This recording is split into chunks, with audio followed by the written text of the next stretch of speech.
Hello guys, myself Gaurav, a 6th year medical student at Fergana medical institute of public health. तो आज मैं आया हूँ Fergana university के इंटरनेशनल फैकल्टी के कैंपस में। तो मैं आज दिखाऊंगा कि जो नए बैच आ रहे हैं, लाइक एक बैच अभी कल आया है और एक अभी जो 5 अक्टूबर को आ रहा है, तो व्हाट दे आर एक्सपेक्टिंग, क्या उनकी एक्सपेक्टेशंस रहेंगी और क्या उनको यहाँ पे मिलने वाला है, किस तरह का कैंपस रहेगा। ये बेसिकली एक कैंपस टूर है जिसमें कि मैं यहाँ का हॉस्टल, यहाँ का जो मेस है और जहाँ पे आपकी नॉर्मल फर्स्ट ईयर की क्लासेस लगने वाली हैं वो दिखाऊंगा। सो अभी मैं एंट्रेंस पे खड़ा हूँ बिल्कुल यहाँ पे कैंपस की। ये एंट्रेंस है सामने।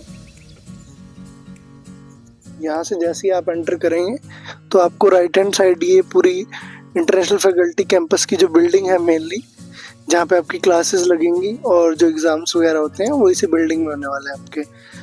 तो ये बिल्डिंग के ऊपर लिखा भी हुआ है Fergana medical institute of public health. So this will be the main building where classes are suppose to be held. And सामने चलते ही इधर आपको लेफ्ट हैंड साइड में मिल जाएगा एक प्लेग्राउंड।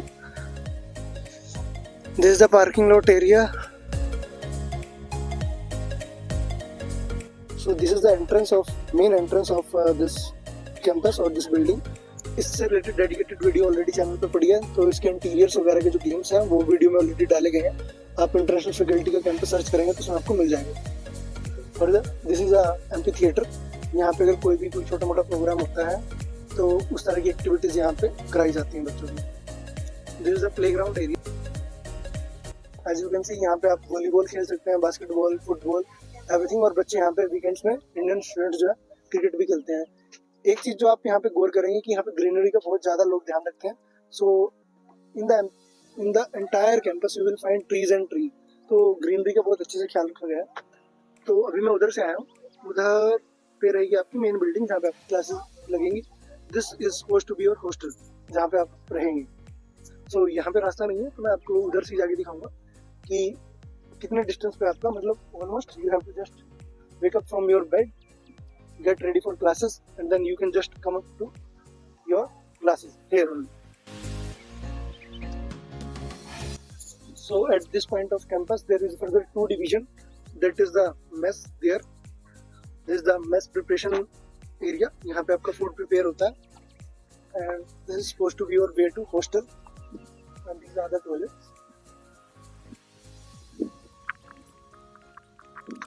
बहुत अच्छे एरिया में रहें और उनको किसी तरह का डिस्कम्फर्ट ना हो और वेदर वाइज भी वो सभी चीज़ों की एक्सेसिबिलिटी उनको एक जगह पे मिले।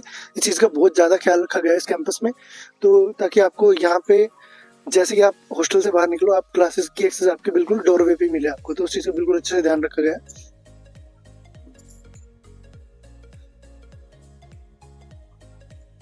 And this is your hostel.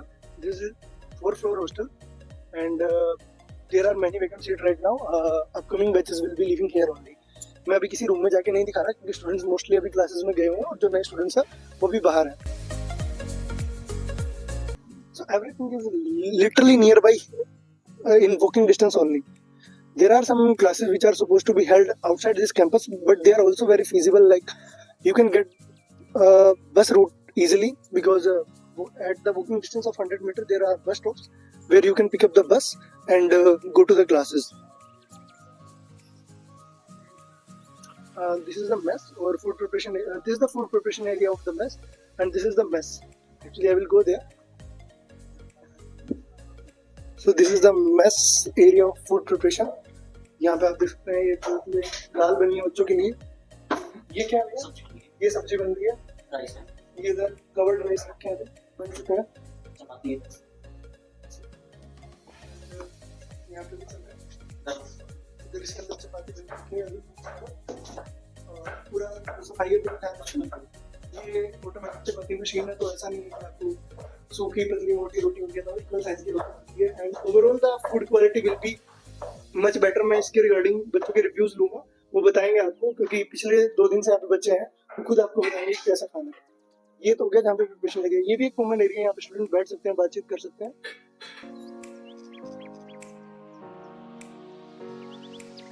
So this is the sitting area and this is suppose to be, यहाँ पे आपका सारा खाना लग के तैयार हो जाएगा। You have to take your food according to your needs. This is basically serving area, this is the total sitting area. यहाँ पे आप बैठ के खा सकते हैं, totally furnished. So this is the hostel of 9th base और the international student faculty campus। अभी मैं कुछ फ्रेशर स्टूडेंट आए हैं, उनके रूम्स में ही जा रहा हूँ, तो आपको दिखाता हूँ क्या सीन है।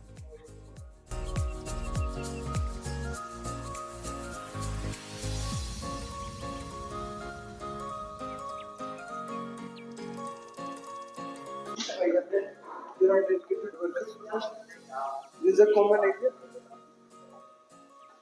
यहाँ पे आप ब्रश वगैरह और कॉमन ड्राइंग एरिया, आगे अपने कपड़े धो, after cloth washing you can dry here.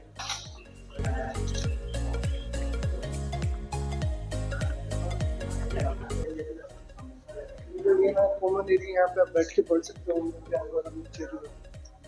So this is a four seater room. यहाँ पे 2 बंकर बेड लगे हैं, 4 लोग यहाँ पे रहेंगे। चारों के लिए अलग अलग सेपरेट 4 चेयर्स रहती हैं, सबके लिए पर्सनल केबिन रहेगा यहाँ पे छोटा, ताकि वो अपनी पर्सनल यूज की चीजें रख सकें यहाँ पे। देन देयर इज अ 4 अलमीरा, सबके लिए पर्सनल यूज के लिए, ताकि उसमें सामान यहाँ पे रख सकें। ऊपर बैग वगैरह काफी स्पेस है। ये एक स्टडी टेबल रहेगा, 2 चेयर यहाँ लगी हैं, 2 उधर है, तो जिसको स्टडी करना है वो कर सकता है। And this is the window, this is the view.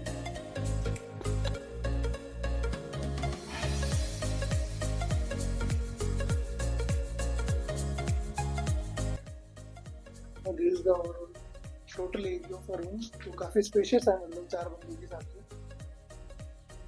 ये जो आपको दिख रहे हैं बेडशीट वगैरह, ब्लैंकेट है, और जो ओढ़ने के लिए आपको सब कुछ यहाँ पे हॉस्टल प्रोवाइड करता है। आफ्टर अ वीक और जितने भी दिन के बाद आपको लगे, आप इसको वॉश कर सकते हो, सुखा सकते हो, देन आप रीयूज कर सकते हो इस चीज को।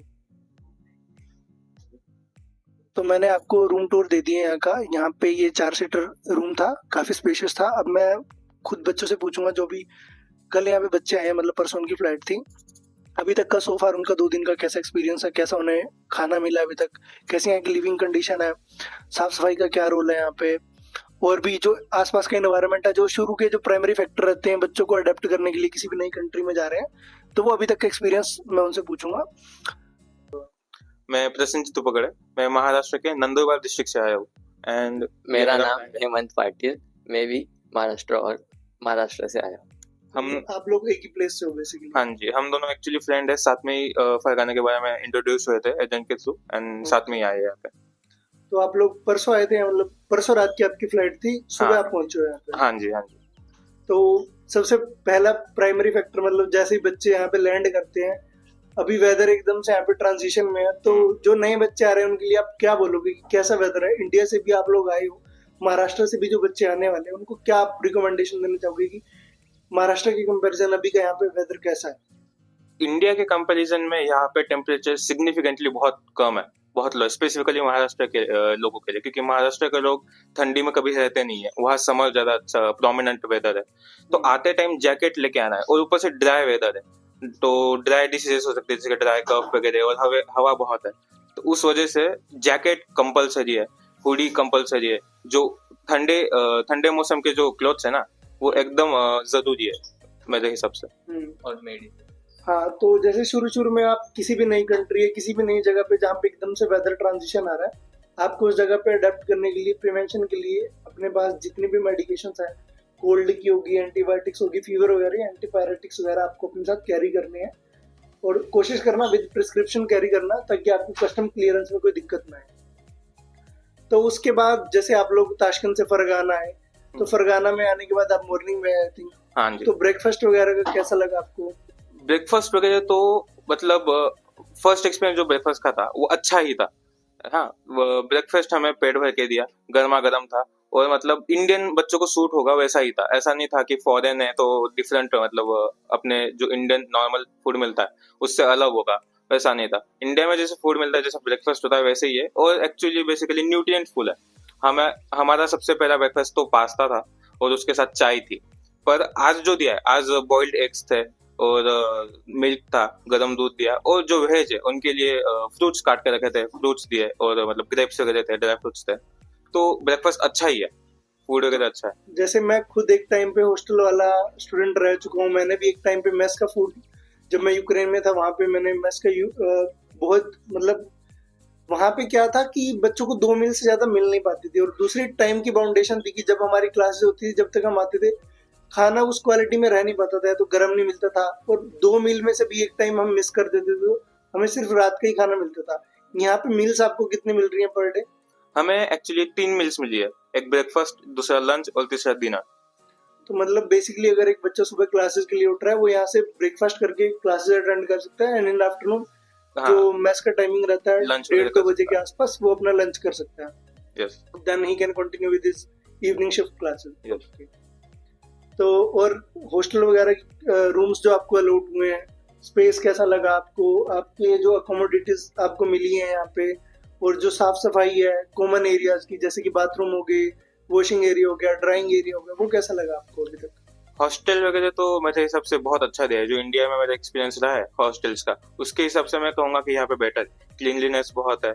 यहाँ पे उन्होंने जो भी जरूरी कमोडिटीज है वो सब दे दिया है, उन्होंने ब्लैंकेट दिए, उन्होंने पिलो दिया है, उन्होंने बेडशीट दिए। अगर हमें खुद को जरूरत होगी तो अपन ला सकते हैं, पर मुझे नहीं लगता है कि कोई अपन को ये सब चीजें ऐसे प्रोमिनेंटली लाने की जरूरत है, यहाँ पे भी बाय कर सकता है लगेज में वेट लाने से अच्छा। और अगर बाकी की चीजें कह दे कि लाइक वॉशरूम कैसा है और मेस कैसा है या फिर नहाने का कैसा है, तो वो सब चीजें भी उन्होंने मतलब इंडिया की तरह नहीं है कहूंगा, बट अच्छी दी है।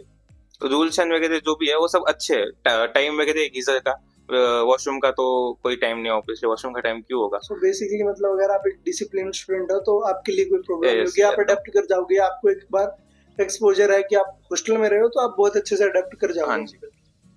चलो वो काफी अच्छी बात है। तो दूसरी बात, आपने क्या चीजें आपको अभी तक लगी 2 दिन के अंदर ही? वैसे तो 2 दिन के अंदर नहीं पता लगता सारी चीजों का, पर फिर भी कोई ऐसी स्पेशल चीज जो आप बच्चों को बोलो कि हाँ वो उनको मस्ट टू कैरी है, मतलब वो आपको साथ में लेके ही आनी चाहिए। जैसे आपका एयरपोर्ट पे एक्सपीरियंस हो, या विक्रंस से रिलेटेड आप बाहर निकल रहे हो, किसी भी चीज से रिलेटेड आपको क्या चीज लगती है कि ऑन द गो बच्चे के हाथ में होनी चाहिए जैसे ही वो एयरपोर्ट से उतरे फरगाना में या ताशकंद में? मेरे हिसाब से सबसे पहली चीज अगर मैं कहूंगा तो अभी के टाइम पे तो डिजिटल वर्ल्ड है, इसलिए कहूंगा कि यूनिवर्सल अडेप्टर सबसे जरूरी है, क्योंकि यहाँ के जो प्लग पॉइंट्स है वो इंडिया से मतलब अलग है थोड़ा। तो मोबाइल चार्ज वगैरह करने के लिए वो सबसे बड़ा इशू हो जाता है बच्चों के लिए कि घर पे कांटेक्ट नहीं कर पा रहे, तो इसलिए मैं कहूंगा यूनिवर्सल अडेप्टर मस्ट है। तो उसके बाद मैं कहूंगा कि क्लोथ्स, वेदर के हिसाब से क्लोथ्स जरूरी है। एंड थर्ड मैं कहूंगा कि यहाँ पे आके हेल्प हो जाए, इसलिए किसी सीनियर के साथ कांटेक्ट रहना अच्छा है। आपका एजेंट हो जिसके थ्रू आपको पहले बच्चे भेजे हो, उनके मदद से किसी सीनियर के साथ बात पूछ लेना यहाँ की कोई जरूरी चीज, या फिर उनको लगता हो कि हाँ मेरी हेल्प हो जाए वो, क्योंकि करेंसी के हिसाब से यहाँ पे करेंसी अलग है, वो करेंसी अपन को चेंज करने के लिए बाहर अलग लैंग्वेज है उनके साथ बात करने के लिए ट्रांसलेटर चाहिए।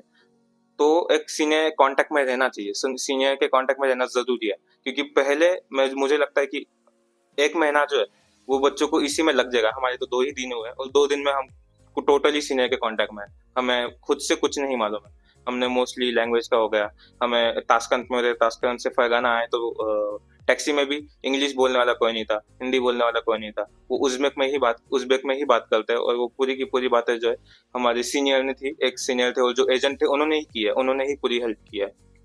तो अपार्ट फ्रॉम सीनियर्स, चलो हर कोई तो सीनियर्स के साथ कंफर्टेबल नहीं होता। फॉर एग्जांपल अगर मैं यहाँ पे नया स्टूडेंट आ रहा हूँ, मैं किसी के साथ बोलने में इतना कंफर्टेबल नहीं हो पा रहा हूँ, या मेरे को होम सिकनेस अभी भी फील हो रही है कि मैं अपने घर से दूर हूँ, तो यहाँ पे जो मैनेजमेंट है जो कि आपको थ्रू आउट द प्रोसेस, आपके एडमिशन प्रोसेस में आपको एयरपोर्ट से पिकअप लेके यहाँ तक आपका जो डॉक्यूमेंटेशन हुई है, यहाँ पे आपकी जो फीस सबमिट हुई है, उसमें मैनेजमेंट का कैसा रोल था? मतलब क्या कितने सपोर्टिव थे वो, कितने उन्होंने आपकी हेल्प करी, और क्या उन्होंने आगे आपके लिए निर्देश दिए कि हाँ आप इन चीजों को फॉलो कर सकते हो, या किसी चीज की अगर आपको जरूरत पड़े तो किस तरह से वो हेल्प कर सकते हैं?